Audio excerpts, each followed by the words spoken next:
pertanyaannya ya, kalau seandainya Indonesia itu akan pindah ibu kota, mengapa Jakarta itu terus tumbuh dan berkembang? Jakarta ini ditumbuhkan, Jakarta ini terus dibangun, ini untuk siapa? Untuk kepentingan siapa? Ya, ini yang harus ditanyakan sebetulnya. Pertanyaan yang kedua yang harus dijawab oleh pemerintah.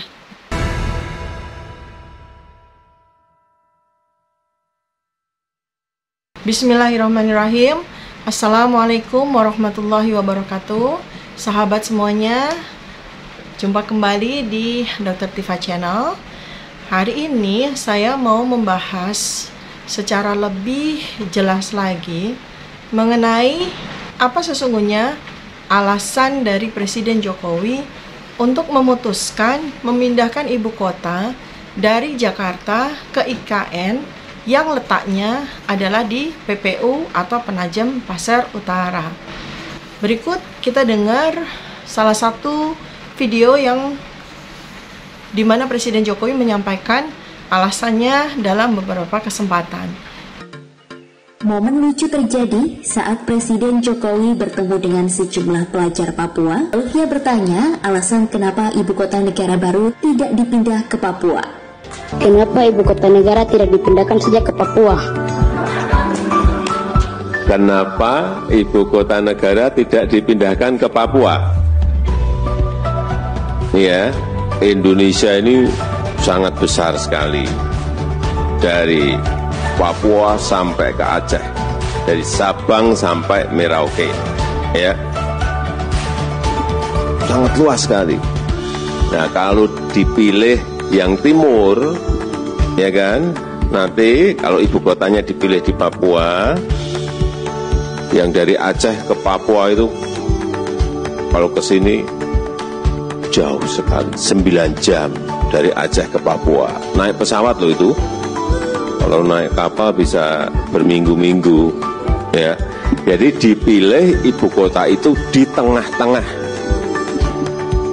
sehingga dipilih Nusantara di Kalimantan, di tengah-tengah, dari timur dekat, dari Papua dekat, dari Aceh juga dekat di tengah, dari utara juga dekat, dari selatan juga dekat.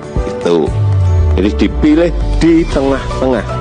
Kalau dilihat dari video tadi, maka kita menjadi tahu alasan dari Presiden Jokowi untuk memindahkan ibu kota ke IKN di Penajam Pasir Utara. Alasannya adalah bahwa Penajam Pasir Utara itu merupakan titik paling tengah dari Indonesia, dilihat dari barat, timur, utara, dan selatan.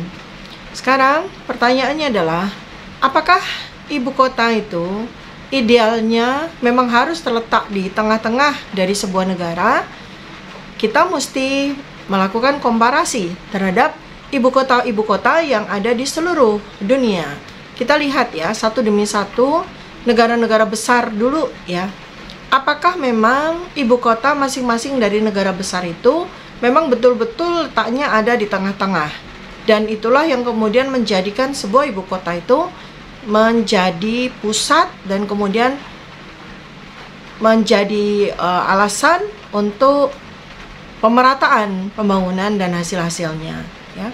Pertama kita lihat dari Amerika Serikat. Amerika Serikat ibu kotanya di Washington DC, itu letaknya di pinggir timur, ya. Dulu Amerika Serikat ketika pertama kali terbentuk, ibu kotanya di New York, kemudian tak lama kemudian dipindahkan ke Washington DC. Dua-duanya itu ada di timur, ada di pantai timur. Benar-benar timur, jadi nggak ada letaknya itu di tengah-tengah negara Amerika Serikat. Lalu ke utara, ke tetangga dari Amerika Serikat, Kanada, itu juga negara besar. Ibu kotanya Ottawa, letaknya ada di mana? Letaknya ternyata juga di pinggir, bukan di tengah-tengah dari negara Kanada. Kita loncat sebentar ke benua Australia ya. Di situ ada negara Australia. Ibu kotanya Canberra, letaknya ada di mana? Apakah di tengah-tengah benua Australia? Ternyata tidak. Canberra letaknya ada di bawah, ada di selatan. Ya, di pinggiran selatan benua Australia. Lalu kalau kita melihat lagi, misalnya Rusia. Rusia ibu kotanya Moskow. Ada di mana Moskow? Ternyata Moskow justru di pinggir Rusia. Malah dekat banget dengan Norwegia, ya. Kemudian Kita lihat RRC. Ya, RRC ini negara favoritnya Presiden Jokowi. Ibu kotanya Beijing. Apakah Beijing itu letaknya di tengah-tengah dari RRC? Enggak juga. Ternyata Beijing letaknya juga agak di pinggir. Kita lihat di Saudi Arabia, ibu kotanya Riyadh. Apakah Riyadh itu letaknya benar-benar di tengah dari Saudi Arabia? Ternyata juga tidak. Kalau kita lihat dari negara-negara yang lain pun juga tidak ada pemilihan ibu kota dari sebuah negara besar ya. Coba aja lihat ibu kota masing-masing dari negara G20. Apakah letaknya memang benar-benar ada di tengah? Nggak ada. Jadi pemilihan dari sebuah ibu kota, sebuah kota menjadi ibu kota itu bukan merupakan representasi dari apakah kemudian ibu kota itu bakal membuat pemerataan pembangunan menyeluruh di seluruh negara. Apakah kemudian ketika Presiden Jokowi memutuskan ibu kota Indonesia berpindah ke tengah ya, di tengah-tengah Indonesia, yaitu di Kalimantan, tepatnya di Penajam Pasar Utara, apakah itu kemudian akan memberikan hasil dalam bentuk pemerataan pembangunan Indonesia di masa depan? Itu spekulatif ya, terlalu spekulatif. Karena nggak ada role model, tidak ada suatu benchmark yang bisa diambil bahwa apabila ibu kota itu diletakkan di tengah-tengah sebuah negara akan menghasilkan pemerataan pembangunan yang lebih berkeadilan. Persoalan pemerataan pembangunan, persoalan berkeadilan itu bukan ada pada letak ibu kota, tetapi letaknya adalah pada keadilan, pada kesetaraan, pada bagaimana mewujudkan sila kelima dari Pancasila oleh pemimpinnya, bukan oleh sebuah benda mati yang namanya ibu kota. Sekarang, apakah kemudian apabila ibu kota Indonesia dipindah dari Jakarta ke IKN, ke Penajam Pasar Utara, akan membawa dampak bagus untuk Kalimantan secara keseluruhan? Apakah membawa dampak bagus untuk masyarakat di Penajam Pasar Utara? Kita mesti lihat dari bagaimana kisah kota Jakarta ketika pada waktu itu menjadi dulu namanya Batavia, kemudian diputuskan oleh pemerintah negara Republik Indonesia yang pertama, Jakarta itu menjadi ibu kota. Apakah kemudian orang yang paling berhak untuk merasakan pembangunan kota Jakarta itu adalah penduduk setempat? Ternyata tidak. Karena buktinya suku terbesar yang tinggal di DKI Jakarta, yaitu suku Betawi, bahkan malah kemudian harus menyingkir dari Jakarta itu sendiri. Sekarang orang-orang suku Betawi itu rata-rata menempati tempat di pinggiran kota Jakarta, bukan di tengah-tengah kota Jakarta. Dan apakah mereka kemudian menikmati Jakarta sebagai ibu kota dan kemudian mereka kemudian lantas menjadi kaya raya seperti halnya yang dibayangkan? Ternyata juga tidak juga ya, karena terbukti bahwa kota Jakarta, DKI Jakarta itu menjadi kota pendatang. Dan akhirnya pendatang berdatangan dari seluruh penjuru Indonesia, kemudian berakulturasi, kemudian mereka beranak pinak, kemudian mereka berdagang, mereka kemudian menjalankan roda ekonomi masing-masing, dan akhirnya mereka lah yang kemudian mendapatkan imbas dari Jakarta ya. Jadi seperti itu sebenarnya. Jadi kita bisa bayangkan ketika kebijakan yang pertama yang dilakukan oleh pemerintah Jokowi ini, ketika IKN itu nanti akan mulai bisa beraktivitas, pertama kali yang dilakukan adalah impor ASN. Yang pertama kali dilakukan oleh pemerintah Jokowi adalah impor ASN. Impor ASN dari mana? Dari Jakarta. Artinya itu adalah orang yang pertama kali nanti akan menempati IKN. Jadi bukan orang-orang di Penajam Pasar Utara sendiri, bukan orang-orang di Kalimantan, tapi justru adalah orang-orang yang berasal dari Jakarta. Diimpor ya, dimigrasikan untuk menjadi ASN di IKN. Nah, mestinya ya penduduk asli dari IKN, dari Penajam Pasar Utara, mestinya kan orang yang pertama kali harusnya bertanya, kenapa justru ASN yang nanti akan bekerja di IKN justru bukan direkrut dari mereka, tetapi justru malah didatangkan dari Jakarta. Kenapa nggak sebaiknya ASN yang sudah bekerja di Jakarta dibiarkan saja di Jakarta? Karena ASN itu dibutuhkan oleh Provinsi DKI Jakarta. Jadi tidak perlu harus diekspor ke IKN ya, tidak perlu harus dimigrasi ke IKN. Kenapa nggak ngambil saja dari penduduk yang ada di sekitaran IKN atau penduduk Penajam Pasar Utara untuk dia ASN kan, untuk diangkat sebagai ASN, dan kemudian mereka lah yang kemudian bekerja di IKN sebagai ASN. Kan seharusnya begitu ya. Jadi itu pertanyaan yang harusnya ditanyakan oleh penduduk IKN itu sendiri. Di acara, di sebuah rubrik di Narasi TV, saya semakin jelas memahami mengapa IKN itu dipilih di Penajam Pasar Utara dan bukan di tempat yang lain. Dulu ya, 1 tahun 2 tahun yang lalu, Presiden Jokowi pernah mengatakan bahwa sebenarnya yang punya ide atau yang punya gagasan untuk memindahkan ibu kota negara ke Kalimantan itu bukan beliau gitu. Beliau mengatakan bahwa bukankah ide atau gagasan untuk memindahkan ibu kota dari Jakarta ke Kalimantan itu adalah ide pertamanya Presiden pertama, Presiden Soekarno. Waktu itu Presiden Soekarno pernah mewacanakan, pernah punya gagasan untuk memindahkan ibu kota dari Jakarta ke Palangkaraya, salah satu kota di Kalimantan, dan bukan di Penajam Pasar Utara ya, di Palangkaraya. Nah, kalau seandainya Presiden Jokowi mengatakan bahwa ide untuk memindahkan ibu kota dari Jakarta ke Kalimantan itu adalah ide dari Presiden Soekarno, kenapa Presiden Jokowi tidak kemudian melanjutkan ide atau gagasan itu dan memindahkan ibu kota ke Palangkaraya? Kenapa justru malah letaknya di tempat yang berbeda, jauh sekali dari Palangkaraya? Presiden pertama Soekarno yang mencetuskan wacana pemindahan ibu kota ke Kalimantan adalah Palangkaraya yang diincar Bung Karno menjadi ibu kota negara Indonesia. Namun pergolakan perjuangan di era kemerdekaan membuat wacana ini terpinggirkan. Ide untuk memindahkan ibu kota dari Jakarta ke Kalimantan itu adalah ide dari Presiden Soekarno. Kenapa Presiden Jokowi tidak kemudian melanjutkan ide atau gagasan itu dan memindahkan ibu kota ke Palangkaraya? Kenapa justru malah letaknya di tempat yang berbeda, jauh sekali dari Palangkaraya? Artinya ini bukanlah lagi sebuah gagasan lanjutan dari Presiden Soekarno.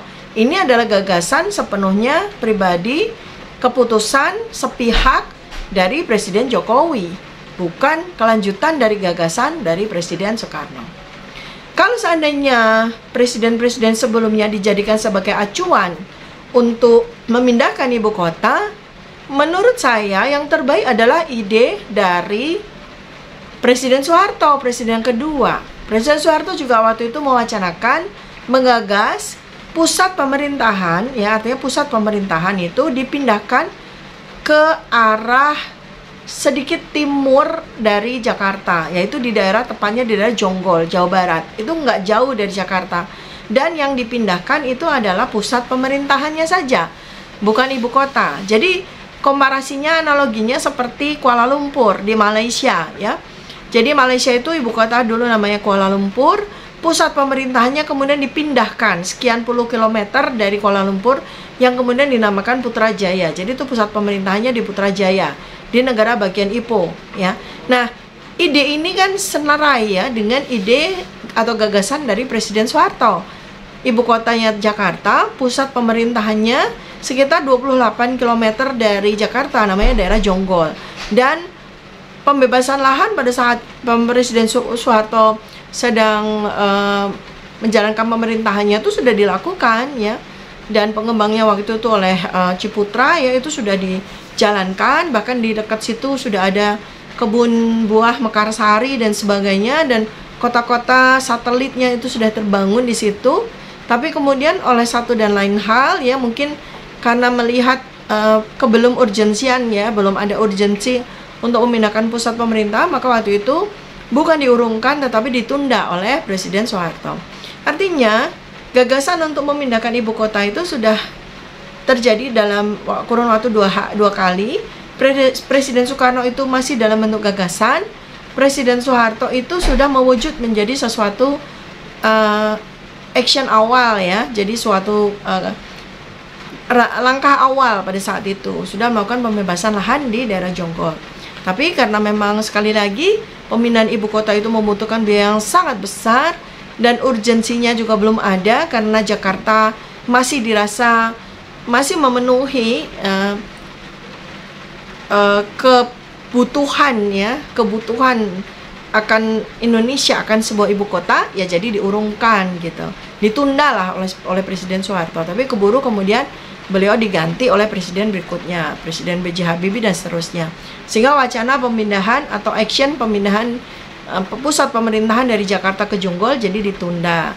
Nah, ini ada salah satu politisi yang dulu itu juga pernah menyatakan tentang pemindahan ibu kota dari pusat pemerintahan ya dari Jakarta ke Jonggol, itu juga Mas Fahri Hamzah pernah menyampaikan ya, kita bisa lihat cuplikan dari videonya ketika beliau menyampaikan tentang hal itu, yang merupakan satu bagian dari ketidaksetujuannya akan ide atau gagasan dari Presiden Jokowi untuk memindahkan ibu kota ke IKN.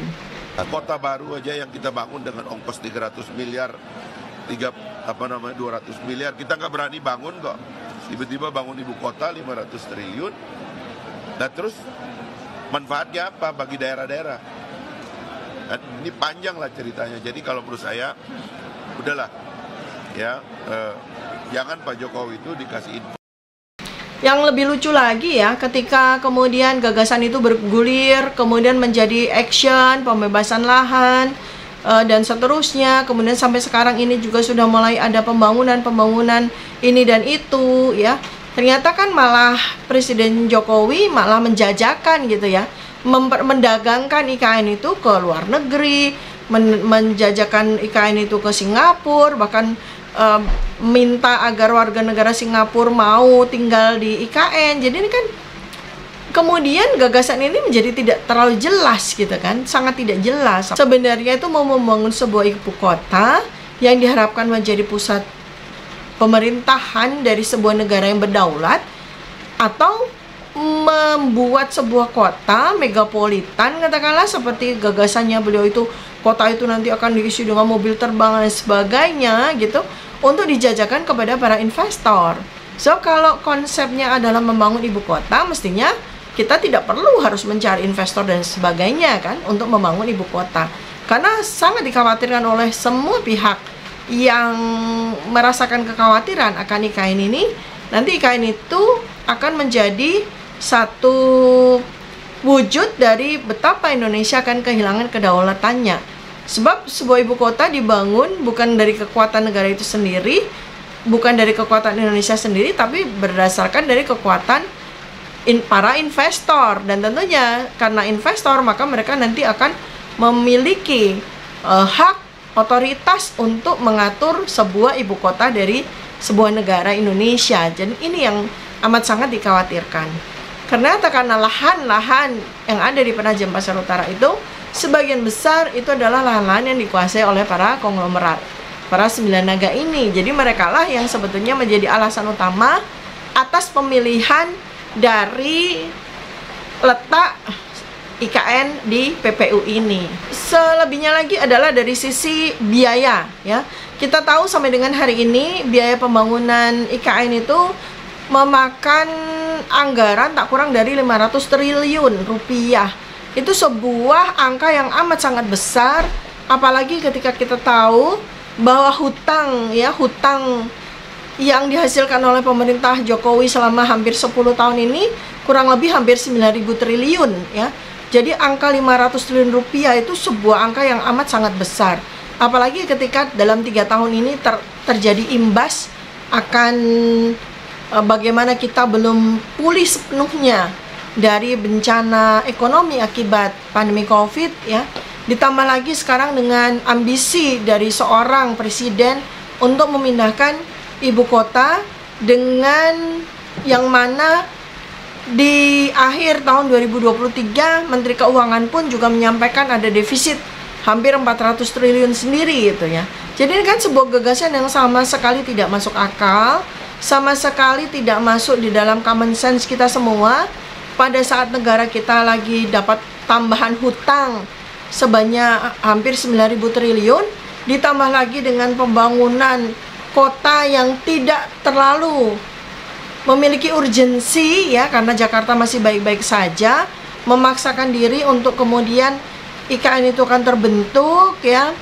Dalam tahun 2024 sudah bisa digunakan untuk upacara kemerdekaan 17 Agustus 2024 ya. Itu adalah sebuah ambisi yang sangat-sangat tidak masuk akal ya. Nah, kalau kita lihat ternyata sebenarnya kenapa sih di Penajem Pasar Utara? Apakah memang itu adalah gagasan murni dari Presiden Jokowi? Apakah itu bukan dari hasil bisik-bisik orang-orang yang punya kepentingan? Ternyata kan ketika dibongkar ya, kemudian dilakukan investigasi oleh Narasi TV, kita jadi tahu bahwa lahan dari Penajem Pasar Utara itu ternyata adalah lahan yang sudah dimiliki oleh para konglomerat ya, 9 naga. Jadi artinya mereka yang punya kepentingan luar biasa, mereka yang paling punya kepentingan terhadap pembangunan IKN di Penajem Pasar Utara. Apakah sebenarnya pemerintah ini nih yang cuma tinggal 1 tahun kurang itu memang mereka itu benar-benar concern untuk membangun ibu kota ya, ataukah ini sebenarnya hanya sebuah semacam satu upaya yang too bluffing gitu ya, yang terlalu bluffing, atau ada udang di balik batu, atau ada hal-hal tertentu yang memang di luar dari pengetahuan kita semua rakyat Indonesia ya? Apakah memang betul ada semacam urgensi yang luar biasa mengapa ibu kota harus banget dipindahkan sekarang ya? Karena ternyata nih teman-teman ya, sahabat semua se-Indonesia yang tidak tinggal di Jabodetabek, tidak tinggal di Jakarta, asal tahu aja ya, pembangunan Jakarta itu luar biasa sampai dengan hari ini. Anda juga tahu kan bahwa baru saja pemerintah membuat kereta cepat Jakarta-Bandung yang namanya WUSH ya. Kalau memang Jakarta itu sudah tidak lagi dianggap sebagai ibu kota, mengapa pembangunan WUSH harus tetap dilaksanakan di Jakarta? Kemudian kalau Anda tahu ya bahwa sekarang ini ada pembangunan yang namanya Jakarta Baru atau The New Jakarta, itu adalah pulau-pulau reklamasi yang ada di utara dan barat dari Jakarta. Itu disebut sebagai The New Jakarta. Artinya pembangunan dari Jakarta sendiri itu amat sangat luar biasa, amat sangat masif ya, dan terus terbangun ya, terus tumbuh, terus terbangun, terus menjadi kota yang jauh lebih modern dan jauh lebih menyenangkan seperti itu. Lalu kemudian pembangunan perluasan dari Jawa Barat sendiri, dari Bandung sendiri ya.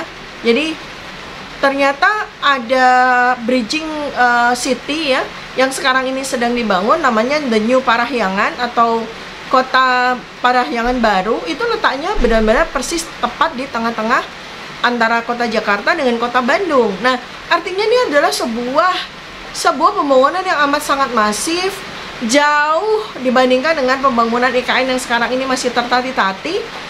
Dan faktanya ya, sekian puluh triliun yang sudah digelontorkan di IKN itu ternyata juga masih sepenuhnya menggunakan dana APBN, yang kemudian juga membuat kocar-kacir dari anggaran belanja yang lain, karena anggaran belanja yang lain harus digeser untuk memenuhi kebutuhan pembangunan IKN ya. Jadi supaya Anda tahu bahwa kami warga Jakarta sangat senang dengan pembangunan Jakarta yang sampai dengan hari ini masih terus dilakukan baik oleh pemerintah pusat, pemerintah daerah maupun para investor ya. Karena kota Jakarta terus berkembang, terus tumbuh. Nah, pertanyaannya ya, kalau seandainya Indonesia itu akan pindah ibu kota, mengapa Jakarta itu terus tumbuh dan berkembang? Jakarta ini ditumbuhkan, Jakarta ini terus dibangun, ini untuk siapa? Untuk kepentingan siapa? Ya, ini yang harus ditanyakan sebetulnya. Pertanyaan yang kedua yang harus dijawab oleh pemerintah. Saya mengusik kecerdasan Anda, saya mengusik kesadaran Anda, saya mengusik pemikiran Anda untuk bagaimana kita memikirkan betul tentang Indonesia yang sedang katakanlah ya, dengan isu IKN ini kan kita menjadi sangat bingung, kita menjadi sangat confused ya, dan Kemudian terjadi perdebatan yang tak henti-hentinya di antara rakyat Indonesia, terbelah. Ada sebagian yang setuju ibu kota dipindah ke IKN dengan pemikiran-pemikiran yang mereka dapatkan, ya, terutama adalah propaganda maupun promosi dari pemerintah. Ada yang karena common sense, karena akal sehatnya, karena kemampuan berpikirnya, mereka melihat bahwa nggak ada nih sekarang urgensinya untuk memindahkan ibu kota kemanapun, karena Jakarta itu masih terlalu cukup, ya, masih terlalu bagus untuk menjadi ibu kota untuk menjadi ibu kota Indonesia. Terima kasih, sampai jumpa pada video yang lain. Silakan dinantikan. Saya akan terus mengajak kepada Anda untuk sadar, cerdas, dan bernalar sehat. Assalamualaikum warahmatullahi wabarakatuh.